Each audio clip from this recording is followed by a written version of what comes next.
અમારો બે પ્રશ્ન છે, તમને બે પ્રશ્ન છે, મારી વાત સાંભળો. આ સરપંચો બેઠા છે બધા, એમને તમે એમ કહો ગેટ આઉટ, બહાર નીકળી જાઓ, તો આ અમારા આખા તાલુકાનું અપમાન છે સાહેબ, તે સરપંચોનું અપમાન નથી. અને આ તમે જે પદ ઉપર બેઠા છે અને તો તમે સાહેબ ગ્રામ પંચાયતના અમારા સરપંચોનું અપમાન કરો એ ના લે સાહેબ. અમારા બધાનું અપમાન થયું છે, આખા તાલુકાનું અપમાન થયું છે.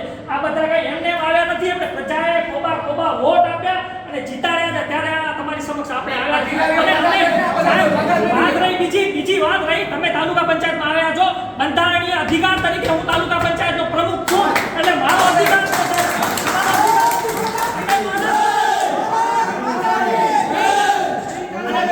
સંવિધાનિક રીતે વાત કરું હું, તમે મારા સચિવ છો ને અને તમે અહીં કોઈ આવતો હોય ને વેલકમ કરવા માટે જાય તો હું તાલુકા પંચાયતનો અને તાલુકાનો પ્રથમ નાગરિક છું, એવા મારા સંસ્કાર છે કે હું એને વેલકમ કરવા જાઉં. આ તમારા આવા સંસ્કાર છે કે તમે હાથ ન બનાવો એને સામે નેગ્લેક્ટ કરે ચાલે, આપ નેગ્લેક્ટ કરે પ્રમુખને અને